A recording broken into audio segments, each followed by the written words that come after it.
जन्म के बाद से ही मेरी आत्मा की छाप में 12 मास्क मौजूद थे। किसी भी मास्क को पहनते ही किसी देवता का आह्वान किया जा सकता था, जो शरीर में प्रवेश कर जाते थे।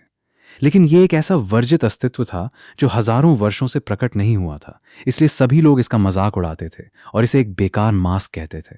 ऐसा इसलिए था क्योंकि मैं गलती से इस दुष्ट आत्माओं से भरी दुनिया में आ गया था और मुझे डीमन एक्सटिंक्शन सिस्टम मिल गई थी, लेकिन वो लंबे समय से एक्टिवेट नहीं हो पा रही थी। इस समय परफॉर्मिंग आर्ट्स क्लब के केंद्र में क्लब के अध्यक्ष ने मेरे अच्छे दिखने के कारण मुझे नीचा दिखाने की कोशिश की थी। नए छात्रों के स्वागत समारोह फ्रेशर्स वेलकम के दौरान मुझे क्लब केंद्र में केवल लॉजिस्टिक्स पीछे का काम संभालने के लिए तैनात किया गया था, जिससे मैं बहुत नाराज था। क्या उन लोगों से बेहतर नहीं होता जो मंच पर केवल आयरन फैन, डांस या भारी बड़ा चाकू लेकर तमाशा दिखाते?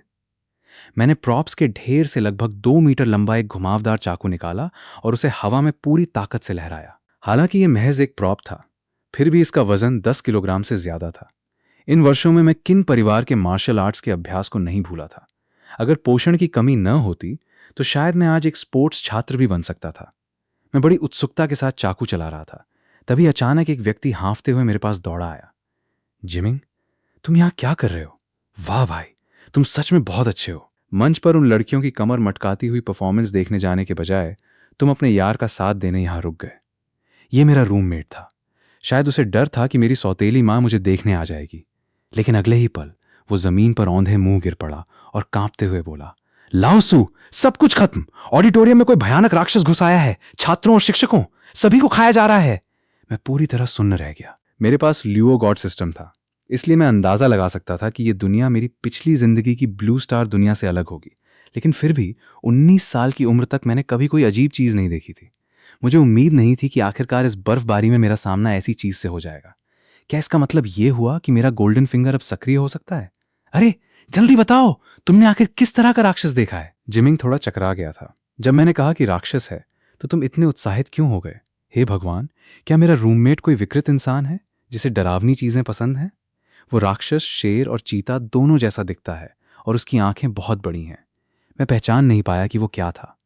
तुम इतने सवाल क्यों पूछ रहे हो? जल्दी से पुलिस को फोन करो।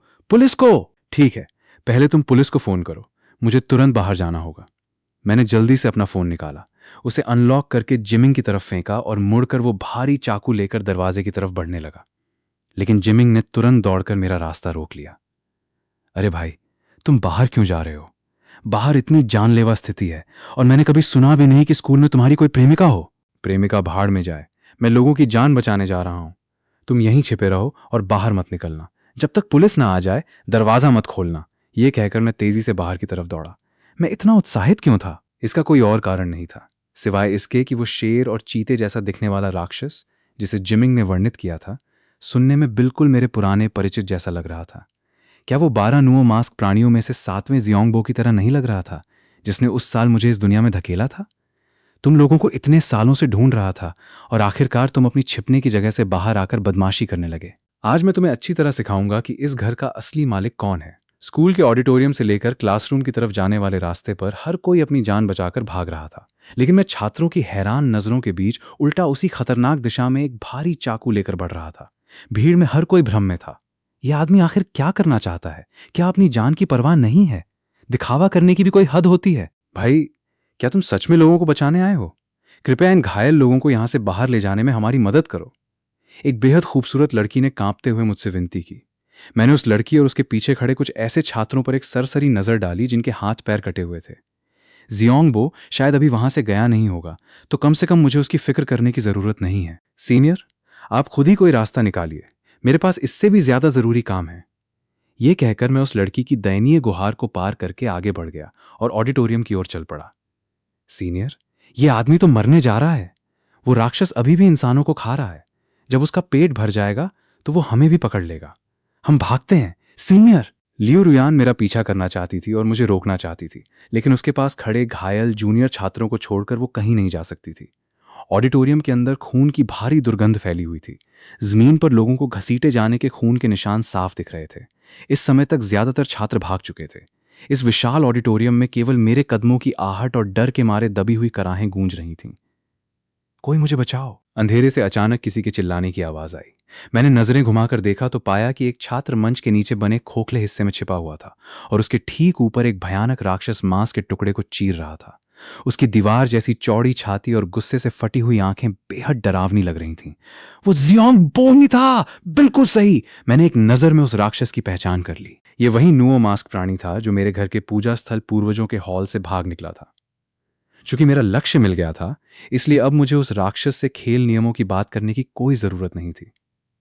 एक छोटे ट्रक के आकार का 4 पैरों वाला ये जानवर भला क्या चीज है? पिछली जिंदगी में तुम मेरे घर की दीवार के पास खड़े होने लायक भी नहीं थे, और इस जिंदगी में भी अगर तुम मेरे सामने बदमाशी करोगे तो मैं तुम्हें कुचल कर दोबारा तुम्हारी पुरानी शक्ल में भेज दूंगा।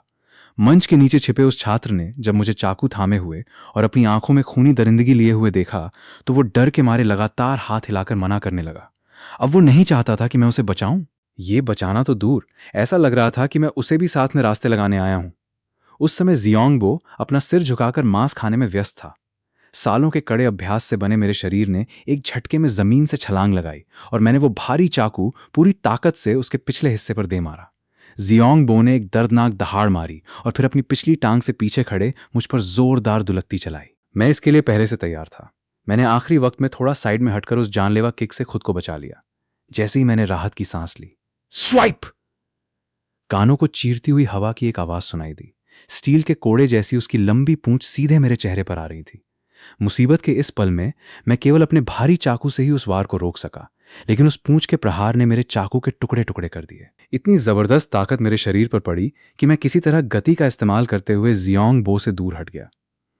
तभी मुझे महसूस हुआ कि मेरे माथे से गर्म खून बहकर मेरी दाहिनी आंख में आ गया है, जिससे मेरा विजन धुंधला हो गया है। जियोंगबो ने अचानक एक और भयानक दहाड़ लगाई और मेरी पीठ के पीछे किसी को घूरने लगा। पता चला कि मंच के नीचे छिपा हुआ वो छात्र मेरी और जियोंगबो की लड़ाई के दौरान वहां से भागने की कोशिश कर रहा था, लेकिन उसे उम्मीद नहीं थी कि जियोंगबो की नजर उस पर पड़ जाएगी। उसके पैर जैसे शीशे से भर गए थे और वो डर के मारे वहीं कांपता हुआ खड़ा रह गया। भागो! वहां खड़े होकर क्या देख रहे हो? मेरी एक खूंखार आवाज किसी जादुई संगीत की तरह गूंजी, जिसने उस छात्र को चौंका दिया। मैं अपने टूटे हुए चाकू के सहारे खून से लथपथ होकर खड़ा हुआ और उस छात्र तथा जियोंगबो के बीच दीवार बनकर खड़ा हो गया।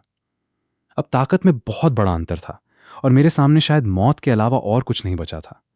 लेकिन इस सब के बावजूद मैं अचानक मुस्कुराया। तुम्हारी ये शक्ल पिछली जिंदगी से भी बदतर और बदसूरत लग रही है। चुनौती और मजाक से चिढ़कर जियोंगबो पूरी तरह गुस्से से पागल हो गया। उसने एक छोटे ट्रक की तरह मुझ पर छलांग लगाई और उसका खून से सना विशाल मुंह मुझे पूरी तरह निगलने के लिए खुला हुआ था। लेकिन तभी मेरे दिमाग में एक स्पष्ट प्रणाली की आवाज गूंजी। होस्ट की जागृति पूरी हो चुकी है। चमत्कार प्रणाली सक्रिय हो गई है। मॉडलिंग अनुष्ठान पूरा हुआ। अदम्य साहस और युद्ध के मैदान की गड़गड़ाहट ने तुम्हारी पुकार सुन ली है।